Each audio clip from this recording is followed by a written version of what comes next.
नमस्कार मेरे विद्यार्थियों, आज अपन पढ़ रहे हैं प्रतिशतता। प्रतिशतता बहुत ही सदाबहार सरकारी टॉपिक है, हर एग्जाम में आता है, तो एक बार देख लो। कोई नया है तो पहले चैनल सब्सक्राइब मत करना, पहले वीडियो देखना, अच्छी लगे तो जरूर सब्सक्राइब करें। देखिए, प्रतिशतता जैसा कि नाम से ही पता है, प्रति प्लस शतता। प्रति मतलब प्रत्येक, शतता मतलब 100 पर, यानी कि प्रतिशत प्रत्येक 100 पर निकाला जाता है। साथियों, यहाँ पे अपन पढ़ने वाले हैं प्रतिशतता में प्रतिशत ज्ञात करना, प्रतिशत कैसे ज्ञात करते हैं। दूसरा, प्रतिशत में परिवर्तन कैसे करते हैं। मान लो कोई भिन्न दी गई है तो उसका प्रतिशत अपन कैसे निकालेंगे, या कोई प्रतिशत में दिया गया तो उसका भिन्न अपन कैसे निकालेंगे, यहाँ पे देखेंगे अभी। और कमी वृद्धि वाले प्रश्न, प्रतिशत कमी होती है, प्रतिशत वृद्धि होती है, तो ऐसे प्रश्न अपन यहाँ पे कैसे निकालेंगे। तो देखो, शुरू करते हैं। प्रतिशत ज्ञात करना है ना। प्रतिशत ज्ञात करने के लिए अपन क्या करते हैं, प्रतिशत प्रत्येक 100 पर निकाला जाता है। ठीक है, जैसे कि मान लो आपको दे दी जाए कि 5000 का आपको निकालना है 10% कितना होगा। तो दो तरीके होते हैं, एक तो एनालिसिस अनुमान से निकालेंगे और एक दूसरा होता है सूत्र से।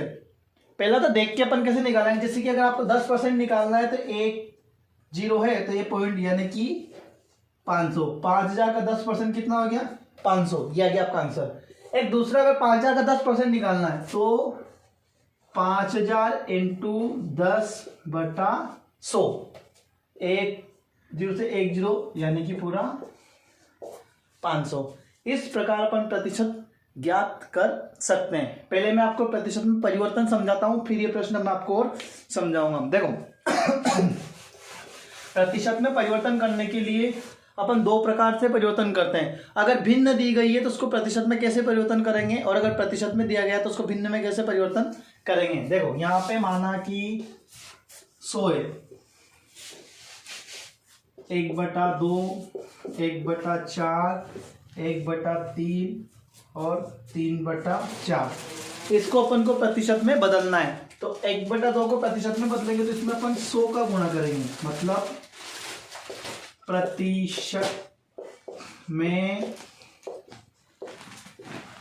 बदलने के लिए 100 का गुणा किया जाता है। ठीक है, 1/2 को प्रतिशत में बदलेंगे तो 1/2 इंटू 100, 2 एकम 2, 2 से 2 दूनी 4, 50, यानी कि 1/2 का मतलब होता है 50%। 1/4 प्रतिशत में बदलने के लिए फिर 50 100 से गुणा कर दो, तो 4 एकम 4, 4 दूनी 8 और 5, यानी कि 1/4 का मतलब होता है 25%। 1/3 को अगर अपन को प्रतिशत में बदलना है तो इसको अपन गुणा करेंगे 100 से। 1/3 को 100 से, तो 100/3 हो गया। अब देखो, ये जो हो गया 100/3, भाग लगाएंगे 10 में 3 का, तो 3 तरी 9, एक बचा वापस 10, 10 में 3 का 3 तरी 9, पॉइंट के वापस से 33 नहीं आ रहा है, तो ऐसे 100 लिख के 3 से भाग लगा लेना, आपका आंसर आ जाएगा। ठीक है, अब देखो 3/4, 3/4 नहीं दिख रहा होगा, मैं इधर देखता हूं। देखो, जैसे कि ये रहा 3/4, 3/4 है ना, तो 3/4 इंटू 100 से गुणा करेंगे तो क्या हुआ, 300/, ये देखो 3 इंटू 100/4, 4 एकम 4, 4 से 25 बार घटा, 25 3 75, यानी कि 3/4 का मतलब है 75%। इस प्रकार के जो भी अगर आपको भिन्न दी जाए उसको आप 100 से गुणा करके काट पीट का आंसर निकाल देना, जो आंसर आएगा वो प्रतिशत में ही आएगा। ठीक है, अब अगर आपको दिया जाए कि प्रतिशत को नॉर्मल भिन्न में बदलना है तो अपन कैसे करेंगे। तो देखो, प्रतिशत को सामान्य भिन्न में बदलने के लिए 100 का भाग दिया जाता है। प्रतिशत को सामान्य भिन्न में बदलने के लिए 100 का भाग दिया जाता है। जैसे मान लो 50%, 50% मतलब कितना होता है, तो 50/100, ये परसेंट हटा के 100 लगा दिया, 1 0 से 1 0, 5 1 5, 5 2 10, मतलब 1/2। 50% का मतलब है 1/2। मान लो आपको बोल दिया 30%, 30% का मतलब क्या होता है, तो बच्चों 30% का मतलब होता है 30/100। ये परसेंट हटाया 100 लगाया, 1 0 से 1 0, 3 और 10, मर जाए तो नहीं कटे क्योंकि ये विषम ये सम, तो अपना आंसर अपन लिख देंगे 3/10 सारे भैया। ठीक है, मान लो आपको दे दिया जाए 40%, 40% माने क्या होता है, तो ठीक है भैया देखो ये 40 और ये 100, 1 0 से 1 0 कट गई, 2 दूनी 4, 2 5 10, यानी कि 2/5। अब ये कटे ही नहीं, 2 सम 5 विषम है ना। और दे दिया जाए 50% तो ले लिया अपन ने, 60% ले लो भैया, ये 60%, तो ये हो गया 60/100। 1 0 से 1 0 कट गई, 6 और 10 दो ही सम है, सम संख्या में 2 को भाग चल जावे, 2 तिया 6, 2 5 10, यानी कि 3/5। अभी अपन ने देखा 3/5 को अगर अपन प्रतिशत में बदलते हैं तो 60 आ जाता है। देखो 3/5 को अपन ने 100 से गुणा किया, 5 एकम 5, 5 दूनी 10, 20 तिया 60, आगे हो। और देखो 70%, 70%, ये लो 70%, 70% को अगर अपन सामान्य भिन्न में बदलेंगे, 70/100, किचन में दूध चढ़ा हुआ देख क्यों, 1 0 से 1 0, यानी कि 7/10, 80% ले लेते हैं, 80/100, 2 दूनी 2 चौक 8 और 2 5 10, यानी कि 4/5 का मतलब होता है 80%। ऐसे आप और भी बहुत सारे प्रश्न कर सकते हो। अगर आपको भिन्न दे दी जाए, मिक्स भिन्न दी जाए, तो उसका अगर आपको प्रतिशत में बदलना होगा तो आप कैसे करोगे। देखो मिक्स्ड भिन्न यानी कि 1 से ही 1/5। अब आपको बोल दी जाए भैया इसको प्रतिशत में बदलो, कैसे बदलेंगे, तो अपन इसको ऐसे बदलेंगे, 1 से ही 1/5। पहले अपन इसको उचित भिन्न में बदलेंगे, फिर इसको हल करेंगे। जिसको भिन्न याद नहीं है, हमारी अगली क्लास जो हमने पिछली क्लास से डाल रखी है उसमें भिन्न की क्लास है, आप वहां से देख लेना, है ना, जिसका लिंक मैं आई बटन में दे दूंगा यहाँ पे, है ना। देखो 5 एकम 5 1 6, 6/5 हो गया गुरु जी सीधा। अब ये 6/5 को अपन 100 से गुणा कर दो, 5 एकम 5, 5 दूनी 10, 6 दूनी 12, यानी कि 120%।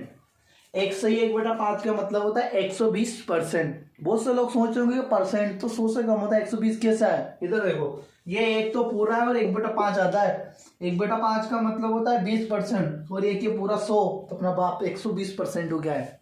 ठीक है, अब देखते हैं और इस प्रकार के प्रश्न आप इससे कर सकते हो।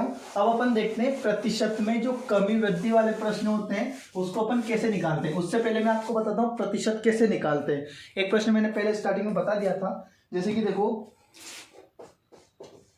1500 का 5% निकालना है, 1800 का 10% निकालना है, 2000 का 25% निकालना है, 4000 का 50% निकालना है। इसके दो तरीके होया करते हैं। पहला तरीका है डायरेक्ट सूत्र लगाओ और निकालो, दूसरा तरीका है इसका आकलन करके, इसको देखकर भी अपन इसका आंसर निकाल सकते हैं। कुछ प्रश्नों का जो सरल हो, जिनकी कैलकुलेशन सिंपल हो, अपन देख के भी निकाल सकते हैं।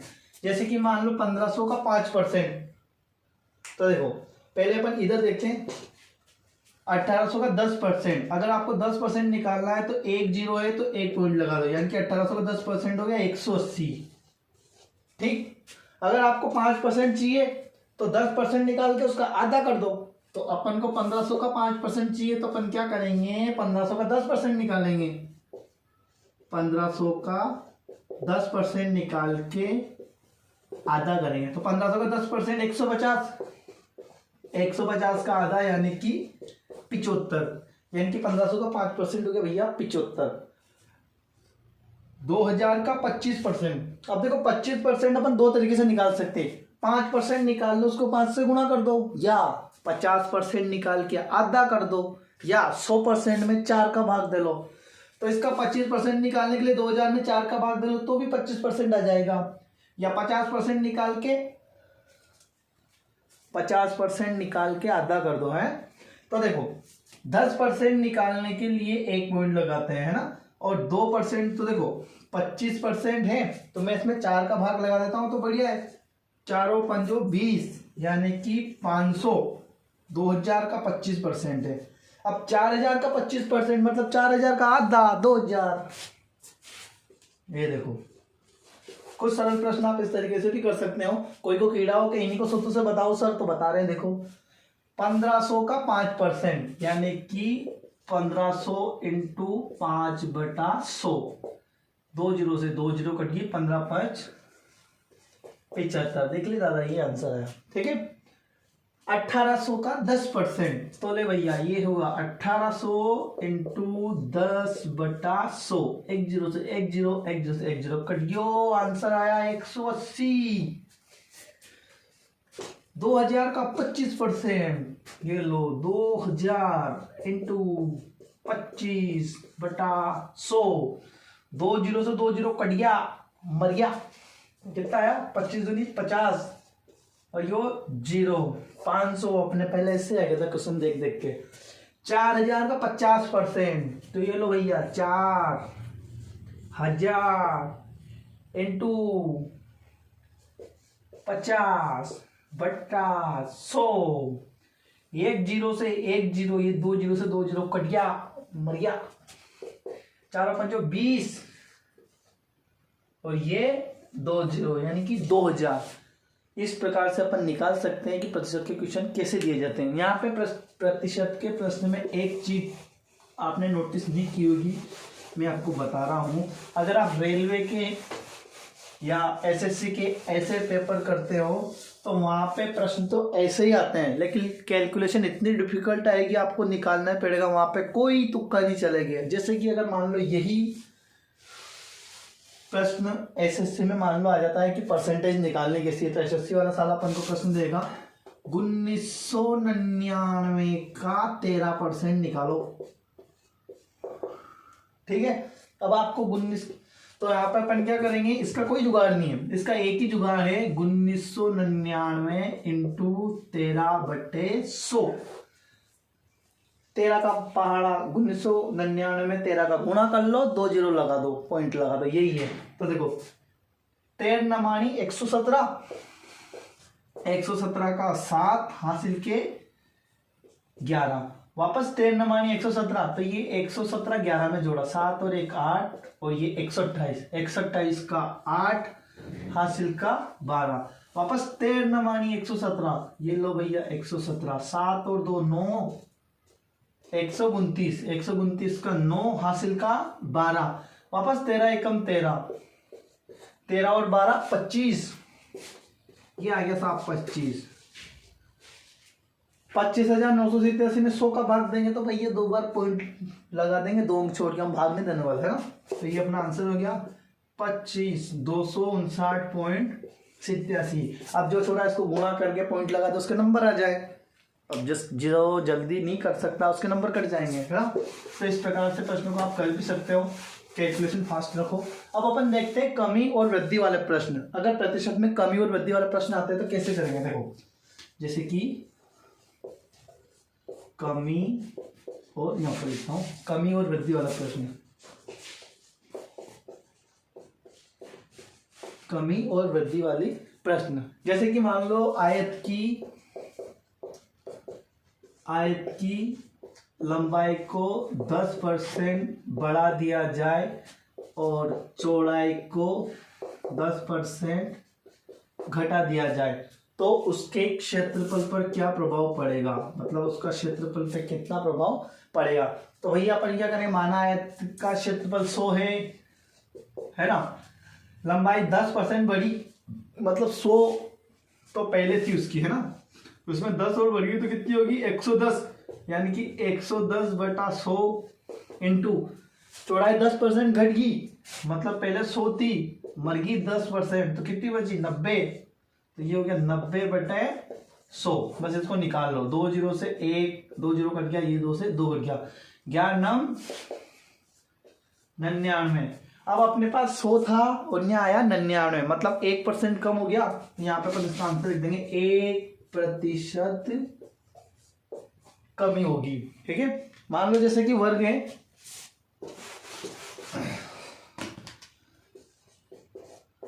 वर्ग की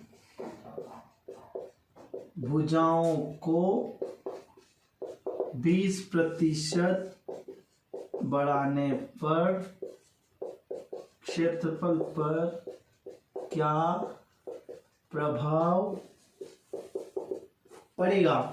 तो वर्ग का क्षेत्रफल भुजा इंटू भुजा होता है, यानी कि माना कि उसकी 100, तो 100 इंटू 20% बढ़िया, यानी कि 120/100 इंटू वापस 20%, 2 है ना, 2 भुजाएं, तो ये 120/100।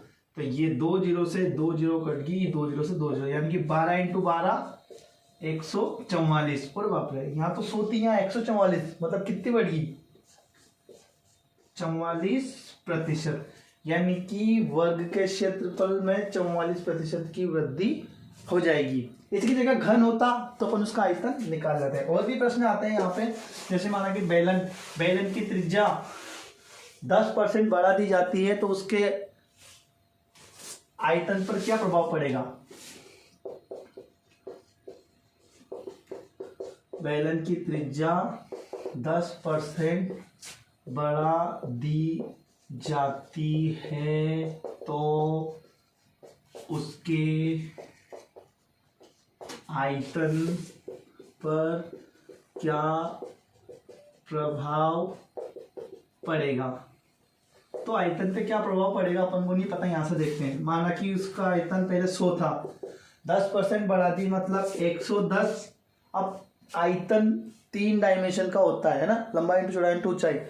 बेलन का आयतन होता है πr²h, यानी कि 110/100 इंटू 110/100 इंटू 110/100। अगर आपको क्षेत्रफल दिया जाता है तो 2 बार ही लिखना है ना, 1 2 3 4 5, 1 2 3 4 5 गुणा कर लेते हैं दादा। 11 11 11, आपको याद हो 11 का घन कितना होता है, 11 की घात 3 लगाएंगे तो अपने पास आएगा 1 3 3 1, 1331/10, यानी कि 133.1। अब भैया 100% से 133.1 हो गया तो कितना बड़ा मेरे भाई 33.1% वृद्धि। ठीक है, इसके अलावा अगर नॉर्मल प्रश्न आते हैं तो वह अपन कैसे निकालेंगे। एक व्यक्ति है जैसे कि है प्रवीण, अपना फेमस कैरेक्टर है प्रवीण, तो ये लो भैया प्रवीण की आई 2001 में 18,000 थी, 2001 में 18,000 थी। प्रति वर्ष 10% वृद्धि होती है, प्रति वर्ष 10% वृद्धि होती है। तो बताइए 2002 में उसकी आय कितनी है, 2002 में आय कितनी है।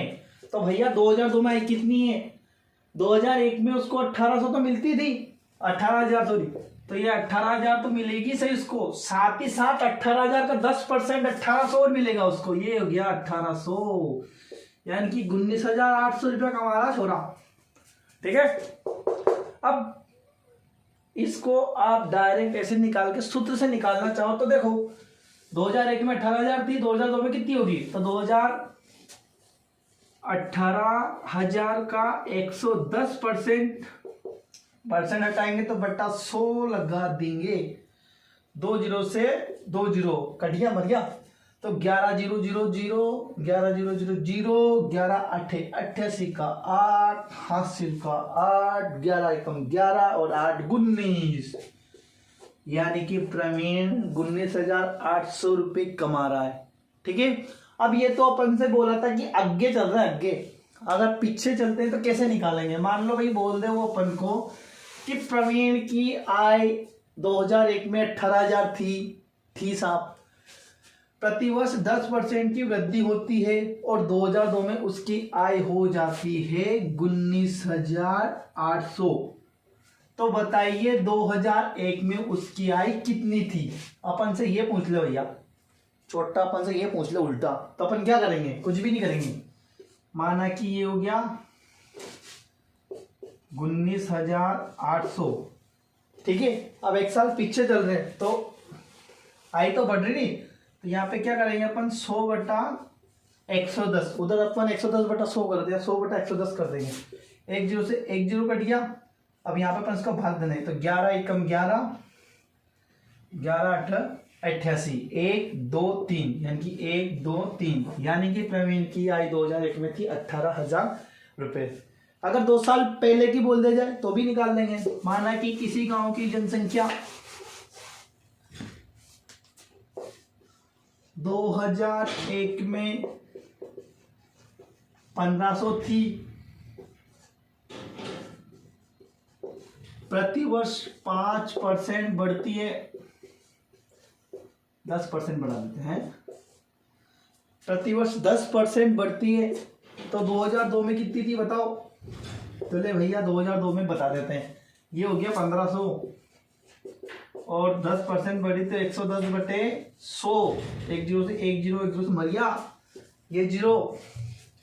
11 5 55 का 5, 66 का 5, 11 एकम 11, 11 और 5 16, यानी कि भैया 2002 में 1650 लोग हो गए, यानी कि 150 लोग बढ़ गए, ठीक है।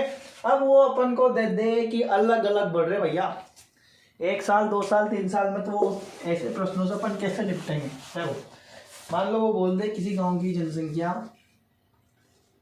पहले वर्ष 10% बढ़ी, मैं यहाँ पे बड़ी लिखता हूं मैं। दूसरे वर्ष 10% घटी, प्राकृतिक आपदा आ गई, बीमारी मरी होगी। और तीसरे साल वापस 20% बढ़ी, ठीक है।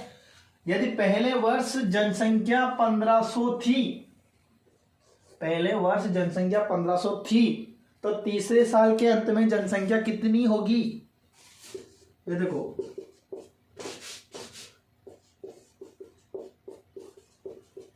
तीसरे साल के अंत में जनसंख्या